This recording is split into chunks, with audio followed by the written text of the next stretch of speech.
Okay, this is Calvin Butler again. This is part 2 of Forms and Contracts training session number 5, I do believe.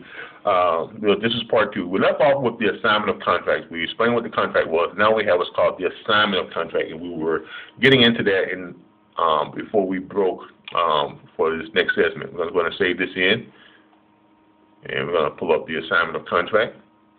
And here's that assignment of contract clause. This goes along with every contract. Make sure that this is attached to every contract and it is filled out, and try to get it signed if at all possible. This is what's called an assignment of contract. This is the assignment of contract clause. This is what allows us to take this contract and assign it to one of our investors for a fee. If the house is selling for $100,000 and that's the bid on it, and we place that on to our investor network search engine, and investors click on it and say, okay, hey, I like this property. I want to buy this property for this $100,000. Okay, we have that property under contract. That's what protects you. That's what protects us. That keeps the seller from selling it to anyone else until your contract expires. Once you have it under contract, they cannot do another contract on anyone else until your contract expires.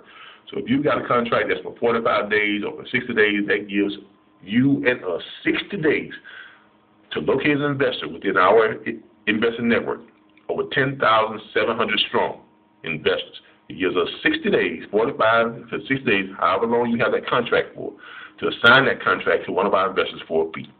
One of our investors comes on and says, I want this house, I like it, for $100,000, we're going to take it. Then we can, in turn, assign this contract over to our investors. You have an assigner and an assignee. You would be the assignor, and we would assign it over to one of our investors. And we'll assign it over to them for a fee of 10%. $100,000, 10%, $10,000. Your commission, $5,000. Very important that this gets filled out. Okay. Next, we have our bargain and deed of sale.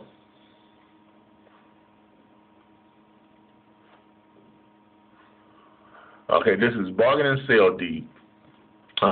This is what you use it has to be witnessed and you have to guarantor it and all those things. Make sure it's signed in the state of province or whatever state you're in and county you're in. Every time you sell property, you have to have a deed. So this is what allows them to be able to sell you the deed, and that is usually included into the price of the contract, of course, into the contract price. But this is just a formality. This paperwork has to be filled out to accompany all of your contracts. And this is a joint venture contract. This is only you will only use this if you're actually going into a joint venture with JCB.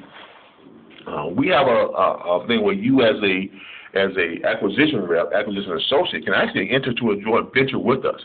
If we see a piece of property that we think that we may want to go ahead and buy that property and not assign to our investors, JCB and my partners now, we decided we want to purchase this property, we want to sell it ourselves and make money off of it. You would, in turn, get the acquisition fee, your percentage of the acquisition fee. So if we decide we want to buy this property, we're going to pay you 50% of what our normal acquisition fee would be.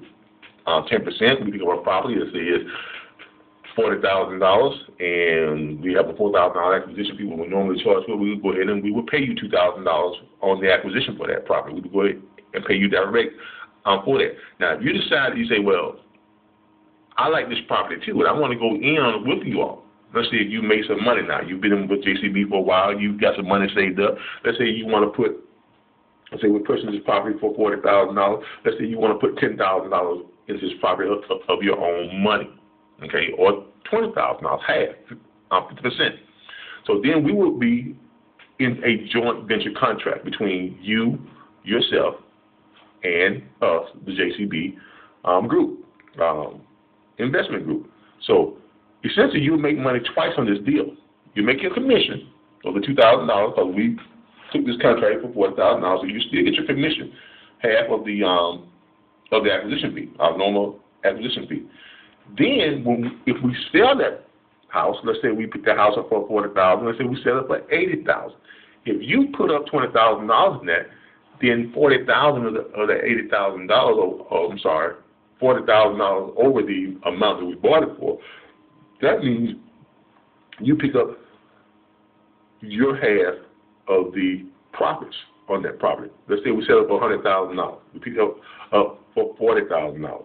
That gives us $60,000 of profit, which means your cut would be $30,000, which means you essentially made $10,000 on the back end of the deal, and you made your $2,000 commission as well.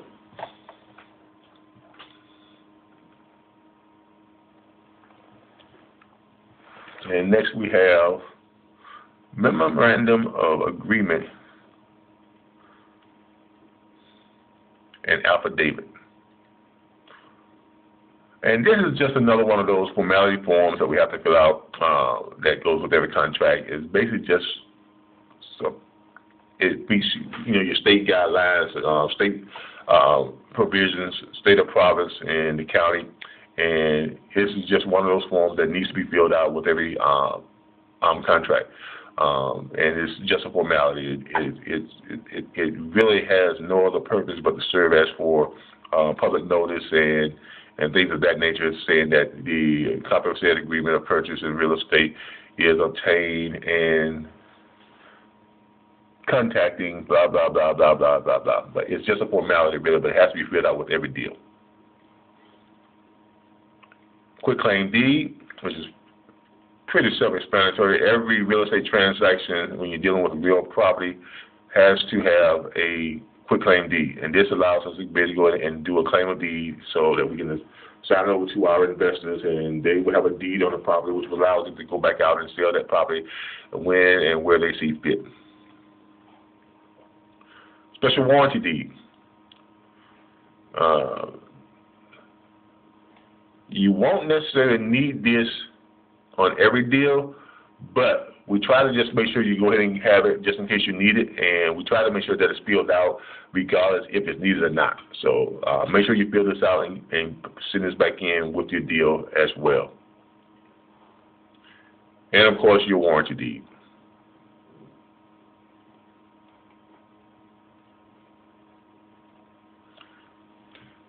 And this is your warranty deed, which a warranty deed has to accompany every deal. Every deal has to have a warranty. Every real estate transaction has to have a warranty deed in place for the clerk of court. Your county clerk of court has to have a copy of the warranty deed on file and in place, so that whenever they do a title search or anything like that, is always going to have a warranty deed to accompany any of your real estate deals. But as you can see, it's real simple area here. Forms and contracts area of the website is all laid out for you. It's simple. Click, save, open, and you can print your contracts up. You can print all the forms you need. We supplied everything for you right here within the JCB website. Again, this has been Calvin with JCB Acquisition Group, and I thank you for tuning in to this training session.